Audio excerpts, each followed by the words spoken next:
आइए गौर करते हैं पूजा कैसेट के माध्यम से। मैं सुनील कुमार शास्त्री गंगगिरी से, हमारे नाल पर संगति कर रहे हैं लक्ष्मण भैया धनसिंहपुर निवासी, और चिपटा पर संगति कर रहे हैं हमारे राहुल शास्त्री जी शीतलपुर। एक दिन की बात है कि मर्यादा पुरुषोत्तम श्री राम अर्धांगिनी सीता और लक्ष्मण जी को लेके जब पंचवटी पे पहुंचे, पंचवटी पे रहने लगे। एक दिन रावण की बहन सूर्पणखा सुंदरी का रूप बना करके और जब पंचवटी पे पहुंची तो भगवान श्री राम के पास में जा करके कहने लगी, श्रीमन मैं ये चाहती हूं कि आप मुझसे विवाह कर लीजिए। भगवान श्री राम कहने लगे, शादी मैं नहीं कर सकता। क्यों? कि हम कुआरे नहीं, हम ब्याहे हैं और नारी संग में रखते हैं, और अपनी के सिवा दूसरी को और माता बहन समझते हैं। अगर तुम चाहो तो लक्ष्मण की पत्नी उर्मिला घर रह गई हैं, तुम शादी उनसे कर सकते हो। उसी समय सूर्पणखा आस लेकर के तो लक्ष्मण जी के पास में पहुंची। लक्ष्मण जी ने मना कर दिया। इधर सीता को जब देखा है सूर्पणखा ने राक्षसी का रूप बनाया और सीता की ओर भागी, तो इधर लक्ष्मण जी ने भगवान श्री राम का संकेत पा करके और लक्ष्मण जी ने सूर्पणखा के नाक और कान काट डाले। आज भाई सूर्पणखा रोती हुई लंका दिस रावण के पास में पहुंची और कहने लगी, भैया कि भैया दो लड़के राम लखन और इसे टंडक बन में आए।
जब ये बात कही तो रावण कहने लगा, बहन क्या कह रही हो? सूर्पणखा कहने लगी, हाँ भैया जब मैंने तेरा नाम लिया तो उसने मुझे तुम्हें गाली दी और मेरे नाक और कान काट डाला। आज रावण समझा के कहने लगा, बहन चिंता मत कर, नाक कान तेरे नहीं बल्कि उसने मेरे काटे। आज रावण समझा के कहने लगा, ये सूर्पणखा कि नारी की नाक काटने से और होती है नाक नहीं ऊंची।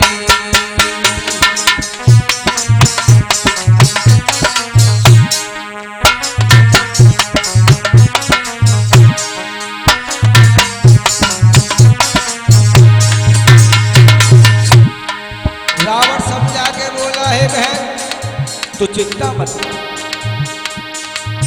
जिसने भी तेरे नाक और कान काटे हैं, मैं उसके नाक और कान काट करके तुम्हारे पास लेकर के आऊंगा।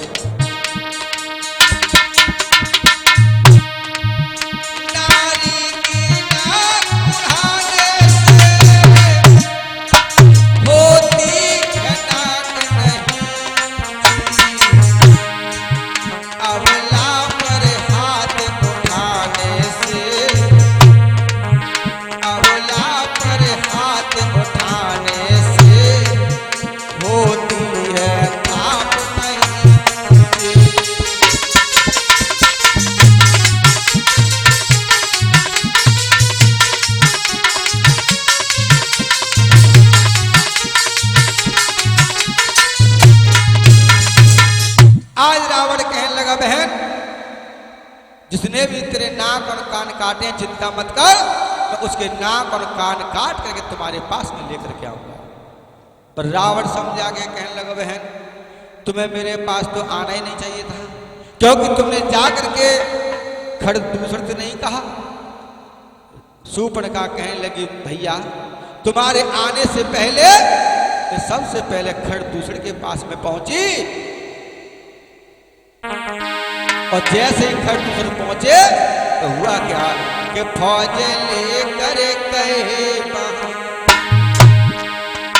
आते अंत घोर संग्राम हुआ।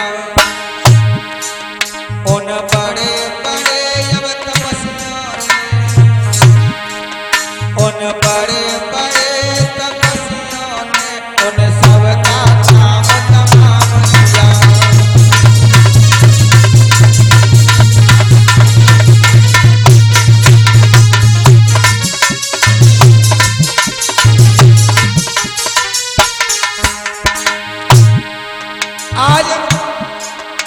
शूर्पणखा समझा के कहने लगी, भैया मैं तुम्हारे पास में तो बाद में आई, सबसे पहले खरदूषण के पास में पहुंची, और जैसी फौज लेके गए, अरे पृथ्वी थी में नदी रुधिर की हो, पृथ्वी थी नदी रुधिर की थी, लाशों पे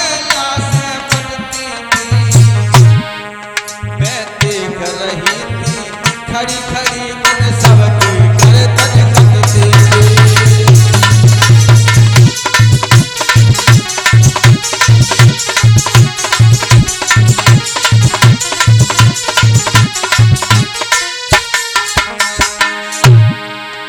अरे पृथ्वी थी वे नदी रुधिर की, लाशों पे लाशें बटती थी, मैं देख रही थी खड़ी खड़ी उन सबकी गर्दन कटती थी।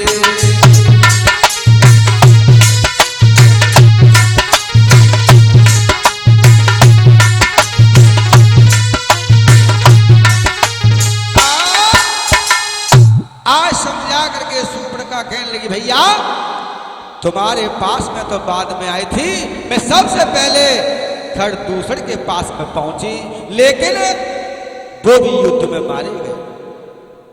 रावण मन ही मन में सोचने लगा कि खरदूषण को मारना कोई इतना साधारण इंसान का काम तो नहीं है, भगवान के अलावा उसे कोई नहीं मार सकता। तो रावण आज समझा करके और मन ही मन में सोचने लगा, और क्या सोचने लगा कि खरदूषण और समबल बनता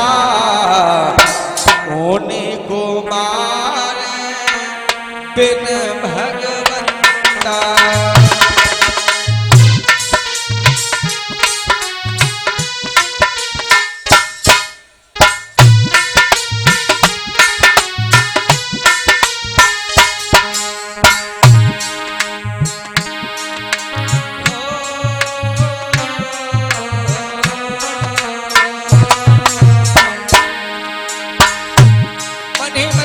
सोचने लगा कि खरदूषण को मारना कोई इतना आसान तो नहीं है,